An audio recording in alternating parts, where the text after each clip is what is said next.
that they do all throughout the district, at whatever level we're talking about, they establish a culture that's simultaneously loose and tight. They understand that in this district, in this school, on this team, in this classroom, there are certain things that are tight, certain things that we demand, certain things that are non-discretionary. This is sacred. You must honor it. If you don't, you will be confronted. But within those few tight parameters, we encourage people to be creative, autonomous, innovative. We give them a lot of freedom and we empower them to make very important decisions. Those aspects of the school are loose. Now the question becomes, what do we get tight about?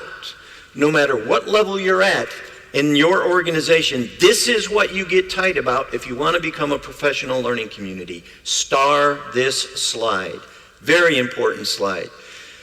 At all levels of the district, there is a deep understanding that the fundamental structure of this district will be the collaborative team, of this school, of this team. We're going to not work in isolation. The work of the team is going to be clearly defined. We want every team to create a guaranteed and viable curriculum unit by unit. We want to gather evidence of student learning all throughout our system using a variety of procedures, but a key cornerstone of our assessment process will be common formative assessments. We want people to understand how to use the evidence of student learning. We're going to use it to improve our individual practice. I'm struggling to teach this. My kids aren't learning it. Who can help me teach it better? We're going to use it to improve our collective practice. Our team isn't getting very good results teaching this skill. What do we need to learn as a team in order to teach it better?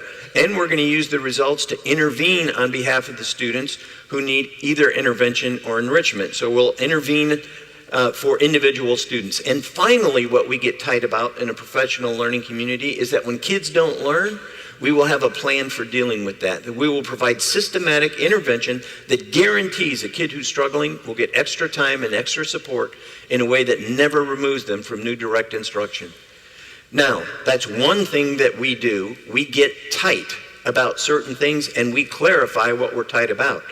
But it doesn't do you any good to articulate what's tight unless we can communicate that to people all throughout the organization. We communicate what's tight, and according to Lencioni, the key to effective communication is redundancy. He said, there is no such thing as over-communicating when it comes to clarity. Steve Pierce is a principal in Illinois who's taken two different schools to the highest achievement levels ever in the history of the school in his first year of the principalship in both schools. Here's what he has to say about quality communication. I have to constantly provide clarity. Becky DeFore always says, clarity precedes competence. And I believe from the bottom of my heart that is absolutely true, because constantly I find myself as a leader having to provide clarity for where we're going, why we're doing things, what this is all about. And again, it's not because people don't believe it. It's not because people are doubting it. It's because organizations need quality clarity.